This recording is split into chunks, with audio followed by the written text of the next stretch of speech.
Assalamualaikum warahmatullahi wabarakatuh. Alhamdulillahilladzi faddala bani Adam bil ilmi wal amali ala jami'il alam. Wassalatu wassalamu ala sayyidina Muhammadin sayyidil arabi wal ajam wa ala alihi wa ashabihi ya nabiil ulumi wal hikam. Amma ba'd.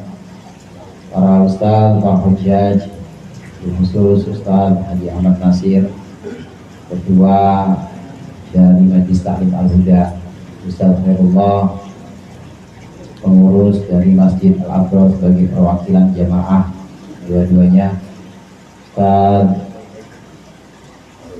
Farid Ma'ruf, Haji Farid Ma'ruf, perwakilan dari Majelis Ta'lim Hifdzul Amal, dan juga Bang Makroji Alwi. Tahu orangnya ya? Bang Ajis panggilannya, Bang Ajis, perwakilan dari Al-Khalaqatul Munfarijah, dan tentunya juga Bang Haji Eman Sulaiman, Bapak Haji Roy, Bang Karim segenap orang tua dan sesepuh, hadirin sekalian perwakilan Majelis Ta'lim yang alhamdulillah pada malam hari ini dalam keadaan sehat walafiat. Yang pertama ingin saya sampaikan terima kasih atas kehadirannya pada malam hari ini dalam rangka halal bihalal silaturahim untuk menyempurnakan ibadah puasa kita. Mudah-mudahan puasa kita kemarin diterima oleh Allah. Artinya kalau sudah diterima, dosa kita yang hubungannya dengan Allah ini sudah diampuni. Tinggal dosanya kita dengan sesama, dosa antara pembeli dengan tukang durian misalnya. Kalau ada dosanya Bang Andi, dosa antara murid dengan guru, dosa antara teman dengan teman, ini bisa dihapuskan hanya dengan memaafkan. Inilah halal bihalal yang sering kita jadikan sebagai tradisi yang ada di Indonesia ini. Halal bihalal ini satu tradisi yang baik untuk menyempurnakan kafarah atau dihapusnya dosa kita dengan ibadah Ramadan. Itu dosa yang hubungannya dengan Allah. Nah, halal bihalal ini menghapuskan dosa kita antar sesama kita, antar sesama manusia. Mudah-mudahan Allah menerima ibadah puasa kita, dan juga Allah mengampuni dosa-dosa kita, serta kita bermaaf-maafan di sini. Kumpulnya kita sama-sama di sini ini dalam rangka saling memaafkan dan juga memohon maaf kepada saudara-saudara kita. Ini yang pertama. Kemudian yang kedua, tentang tradisi halal bihalal ini, banyak sekali tradisi yang ada di Indonesia, hadirin. Adat istilahnya, adat atau tradisi yang sebenarnya ini memang tidak pernah dilakukan di masa Rasulullah, tapi ini punya nilai bagus, ini punya nilai baik, karena di dalamnya tetap terkandung ruh atau spirit dari ajaran-ajaran Islam yang diajarkan oleh Rasulullah SAW. Ada nastar, ada kagak nastar di sini? Di dalam namanya nastar. Nastar itu sesuatu yang sifatnya tidak asli, udah bukan asli lagi, udah campuran nih. Martabak dan martabak. Martabak itu sesuatu yang sudah bukan asli lagi, udah campuran. Ada kacangnya, dan ada kacang, ada apa lagi? Ada keju, ada susunya. Nah, itu bukan sesuatu yang asli tumbuh dari tanah, bukan sesuatu yang asli memang Allah tumbuhkan, bukan, tapi diciptakan oleh manusia, oleh tukang martabak, dibuat. Cuma bahan-bahannya itu bahan-bahan yang asli Allah tumbuhkan dari tanah. Ada keju, ada susu, kemudian ada kacang. Kalau martabak telur juga bahan-bahannya seperti itu, semua dari telur, dari terigu, semuanya bahan-bahan asli. Tapi kemudian jadi martabak. Maka martabak ini sesuatu yang sifatnya baru, sesuatu yang sifatnya baru. Ini kira-kira kalau kita makan enak nggak martabak? Enak nggak martabak? Enak. Ada sesuatu yang sifatnya baru dan bisa dimakan, baik dimakan, boleh dimakan. Ini namanya sesuatu yang baru tapi bagus. Inilah yang disebut dengan bid'ah hasanah. Inilah yang disebut dengan sesuatu inovasi, tapi inovasi yang baik. Ibadah-ibadah kita Ramadan kemarin itu banyak sekali bid'ahnya. Di antaranya sholat tarawih.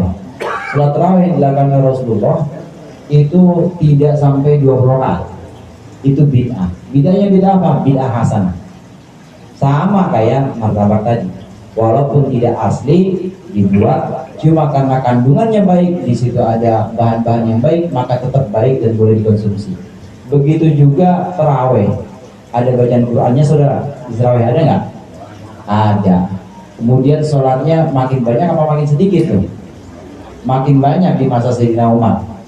Dan semuanya itu sesuai dengan ajaran Rasulullah, artinya tidak menyalahi dengan yang diajarkan oleh Rasulullah dalam rangka meramaikan Ramadan. Bid'ah semuanya. Kita ngedres Al-Quran, buka mushaf, buka buku atau Al-Quran yang sudah berbentuk jilid, itu juga bid'ah. Karena sahabat gak ada yang pakai Al-Quran. Nabi Muhammad hafalan semuanya. Nah, ada yang pakai Al-Quran. Bid'ah semuanya. Tapi bid'ah yang hasanah, bid'ah yang bagus. Dan banyak sekali tradisi-tradisi selain halal bihalal, selain terawih, selain Al-Quran yang sudah jadi mushaf, ini yang sifatnya ini bid'ah, sifatnya ini sesuatu yang baru, nggak pernah dilakukan oleh Rasulullah. Haul juga begitu. Haul itu sesuatu yang nggak pernah dilakukan oleh Rasulullah, bagi-bagi berkat, kemudian mengundang penceramah, nggak pernah. Kalau Rasulullah mendoakan tiap tahun, ya Rasulullah mendoakan. Rasulullah mendoakan syuhada Uhud setiap tahun, tapi tidak dengan cara manggil ustaz, tidak dengan cara bagi-bagi berkat, enggak. Nah, tapi kalau kita lihat sedekah yang dilakukan oleh ahli waris atau dilakukan oleh sahibul bait pada acara haul, ini sedekah ajaran Rasulullah atau bukan, saudara? Ajaran Rasulullah. Dalam haul ada bacaan Quran enggak? Ada ajaran Rasulullah juga. Maka itu tetap ada ajaran-ajaran Rasulullah yang kemudian disusun, yang kemudian diatur, dihadirkan kembali dalam perayaan-perayaan seperti haul tersebut. Nah, dengan demikian segala sesuatu yang sifatnya baru, meskipun tidak pernah dilakukan oleh Rasulullah, tapi kalau di dalamnya ada kandungan-kandungan ajaran Rasulullah, maka itu termasuk bid'ah hasanah, maka itu termasuk sesuatu yang baik. Jadi boleh kita lakukan juga seperti halal bihalal ini. Kesalahan salafi, tahu salafi ya? Salah pilihan. Salafi itu kesalahan mereka itu menjadikan sesuatu yang khilafiyah sebenarnya, sesuatu yang khilafiyah. Jadi ada ulama yang membolehkan, ada ulama yang melarang. Ini udah dikit-dikit bid'ah aja. Beda sama Muhammadiyah, saudara. Kalau Muhammadiyah masih mau ngakuin kalau ini memang dia nggak sepaham, dia bilang ini masalah khilafiyah, ya udah masing-masing aja. Tapi kalau salafi nggak, dikit-dikit bid'ah. Sama PKS juga begitu, dikit-dikit bid'ah. Itu mereka yang bikin kita dokongan begitu, dikit-dikit bid'ah, dikit-dikit bid'ah. Dan bid'ahnya menurut mereka semuanya sesat. Padahal kita tahu martabak sama seperti haul, kemudian terawih, Al-Quran, semuanya itu bid'ah semuanya. Tapi itu adalah bid'ah yang baik, bid'ah yang hasanah. Maka tetap boleh dilestarikan dan boleh kita amalkan. Kenapa demikian? Karena di dalamnya itu ada ajaran-ajaran Rasulullah Sallallahu Alaihi Wasallam. Ngajinya kita dari minggu ke minggu, pertemuan-pertemuan kita ini membaca kitab karya ulama-ulama, ini juga merupakan sesuatu yang sifatnya baru. Karena Nabi Muhammad tidak pernah baca kitab, berarti nggak pernah. Dan ini sesuatu yang baru, tapi nilainya adalah bid'ah hasanah, bid'ah yang sifatnya baik. Oleh karenanya kita harus hati-hati. Hati-hati di sini, hati-hati dengan orang yang sedikit membid'ah-bid'ahkan. Saudara kita yang Muhammadiyah itu ya memang sedikit-sedikit beda, banyak perbedaan paham dengan kita. Tapi kalau Muhammadiyah itu masih fair, dia masih bilang ya ini khilafiyah, khilafiyah. Nah, yang harus hati-hati itu yang dikit-dikit bilang bid'ah, dia nggak tahu sebenarnya ada bid'ah yang sifatnya bid'ah hasanah, ada bid'ah yang sifatnya ini baik dan boleh dilaksanakan. Banyak sekali contohnya. Demikian juga halal bihalal. Ini yang kedua yang ingin saya sampaikan. Kemudian yang ketiga yang ingin saya sampaikan, satu perkumpulan atau satu jamaah itu hendaklah berbahagia. Allah Subhanahu wa taala berfirman, qul bifadlillahi wa birahmatihi falyafrahu huwa khairum mimma yajma'un. Katakanlah wahai Muhammad, karena karunia Allah, wa qul bifadlillahi wa birahmatihi fabidzalika falyafrahu huwa khairum mimma yajma'un. Katakanlah wahai Muhammad, karena karunia Allah dan karena rahmat Allah, karena itu semua maka hendaklah mereka orang-orang yang kumpul dalam pengajian ini bahagia. Artinya bahagia itu lebih baik dibanding yang dikumpulkan oleh mereka.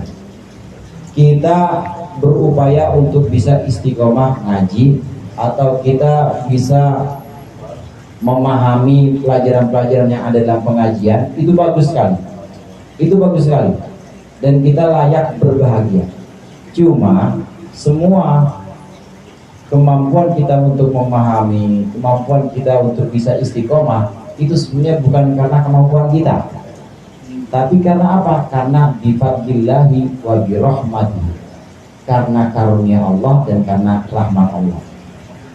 Udah dikasih modal duluan sama Allah. Modalnya apa? Modalnya hati kita digerakin buat kumpul ngaji, hati kita digerakkan buat langkah ke majelis-majelis taklim, majelis-majelis zikir. Ini udah modal awal. Nah, karena modal awal inilah maka hendaklah kita bahagia, hendaklah kita senang, girang, karena kita termasuk orang-orang yang terpilih untuk bisa ngaji dan kumpul di majelis-majelis zikir. Bahagianya karena Allah udah dari awal kasih modal, yaitu sebagai pilihan. Kita adalah orang-orang yang dipilih untuk bisa terus ngaji. Dari sini maka kita nggak boleh merasa bangga dengan pencapaian kita. Artinya udah ngaji sekian tahun nggak boleh, udah hatam sekian kitab nggak boleh.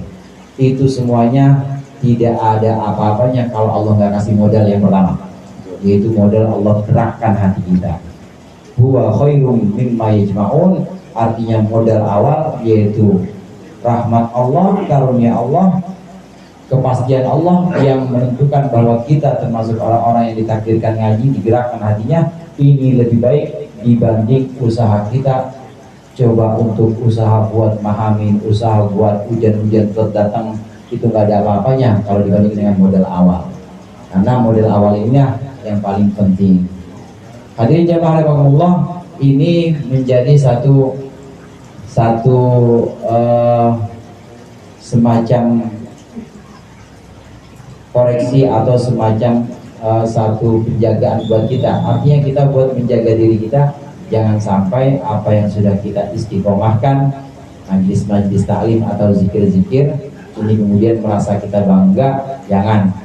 Ilmu pengetahuan yang sudah kita dapat merasa kita bangga, jangan. Karena itu nggak akan ada apa-apanya kalau Allah nggak dari awal gerakin hati kita.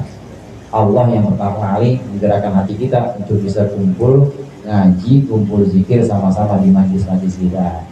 Ini yang ketiga. Kemudian yang keempat, hadirin, yang ingin saya sampaikan yaitu terkait dengan mulainya pengajian. Pengajian insya Allah dimulai tanggal 23 April, malam Kamis, mulai dari Al-Halaqatul Munfarijah. 23 April itu bukan malam Kamis ini, bukan malam Kamis depannya.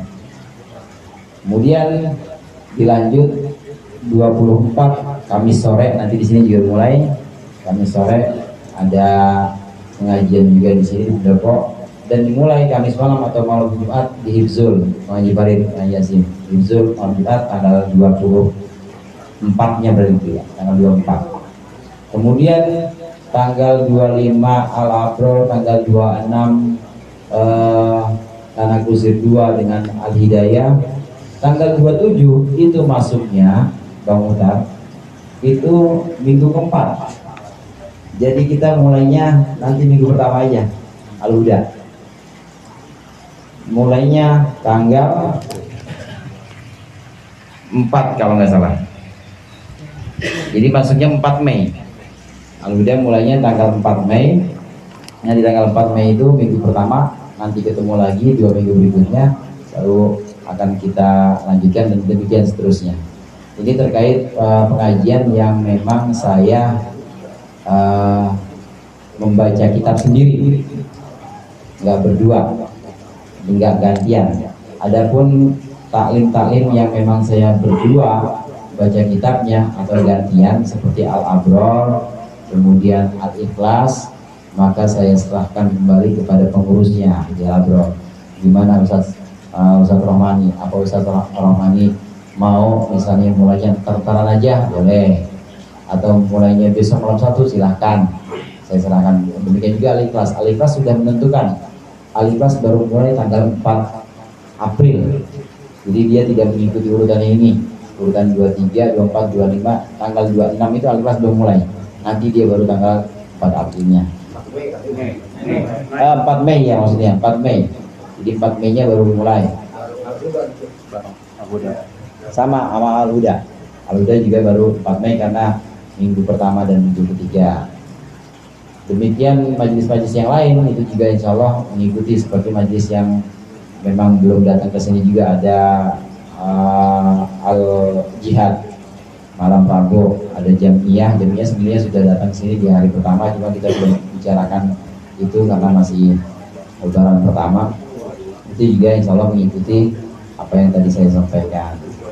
Terakhir sekali, terima kasih sekali lagi atas kehadiran Bapak para asatidzah di kesempatan kali ini. Mudah-mudahan langkah kita di sini mendapat ridha Allah, dan juga kembalinya kita di sini membawa keberkahan untuk keluarga, dan Allah bimbing kita untuk istiqomah melakukan kebaikan-kebaikan. Demikian dari saya, wallahul muwaffiq ila aqwamit thoriq. Wassalamualaikum warahmatullahi wabarakatuh.